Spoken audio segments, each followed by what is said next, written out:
What's up, guys? Hey, welcome to my channel, Nolan and stuff. Um, where I try to do a lot of vintage sourcing stuff, hauls, all that. That's gonna be my main focus.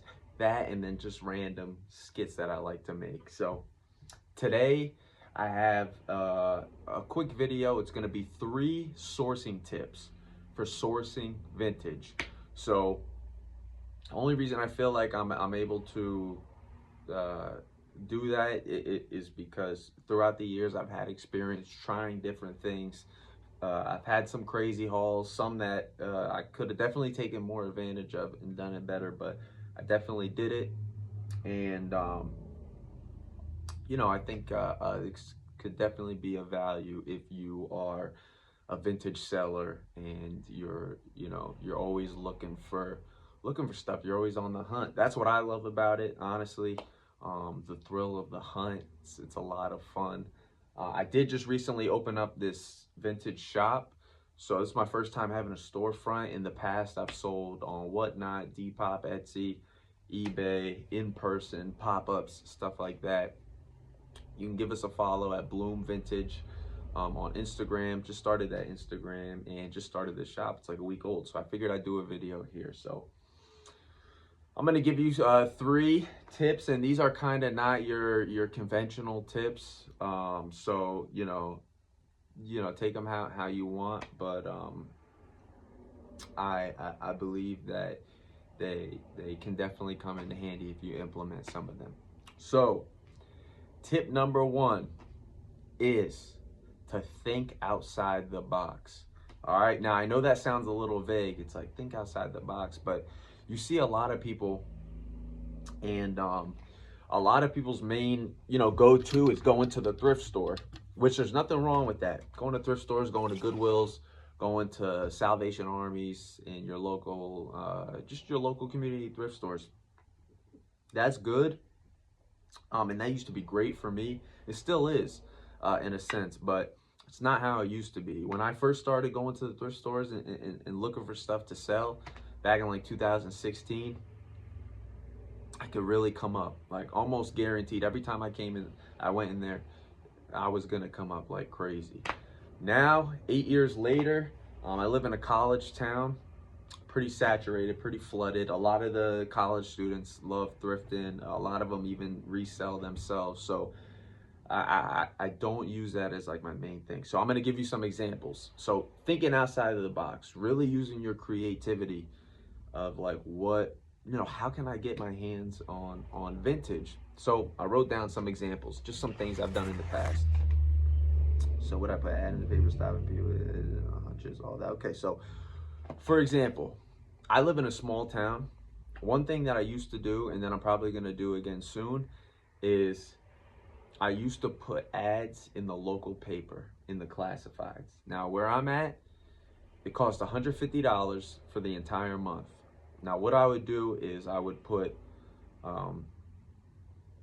I will pick up your unwanted clothing for free, and I emphasize that. And I would put that ad in the paper, and I would usually get I'd usually probably on average get like 5 to 10 calls a month. Okay, now, and it's usually older people. You're doing them a favor too if they have trouble like cleaning out stuff, just can't, not that mobile. So you are doing a good service too.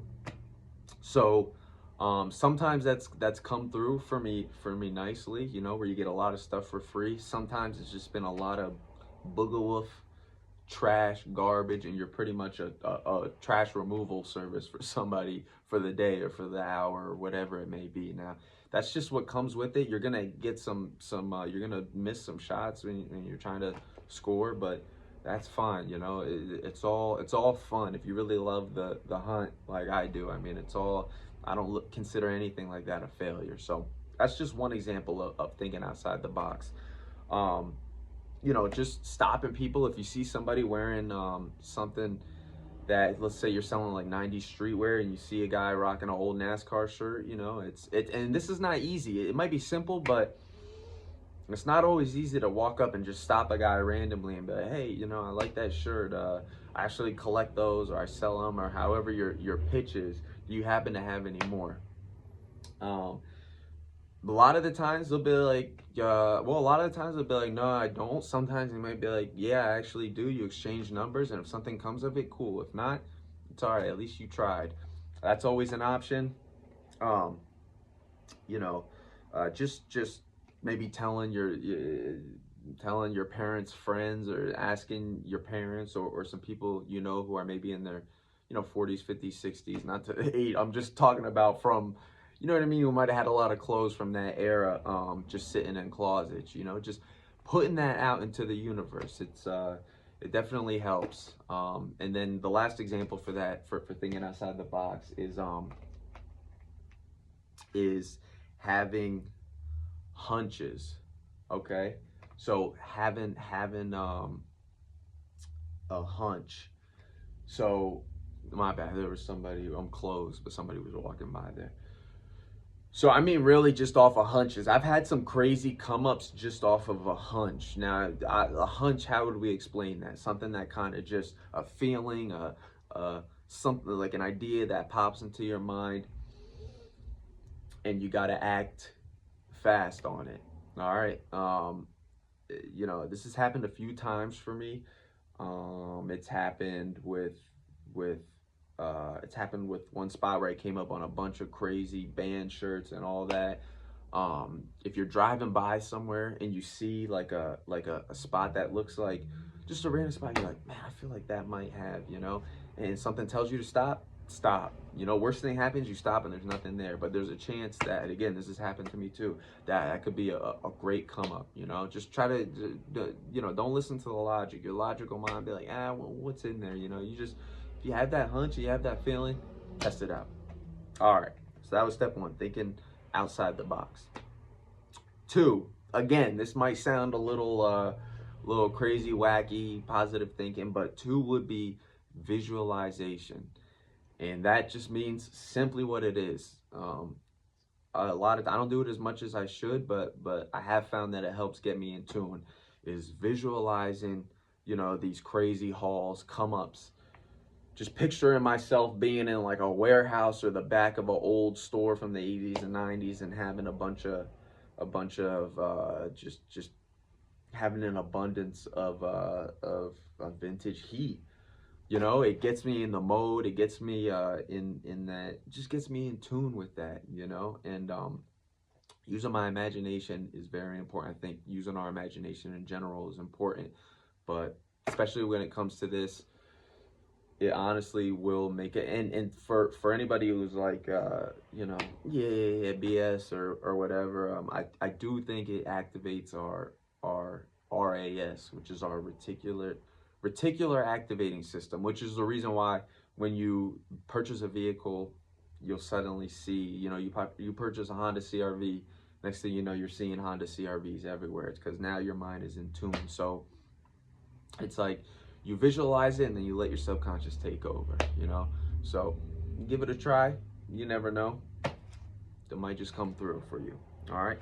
And step three, I said step three, but sourcing tip number 3 is for when you are at the thrift store, it's not limiting yourself to one section.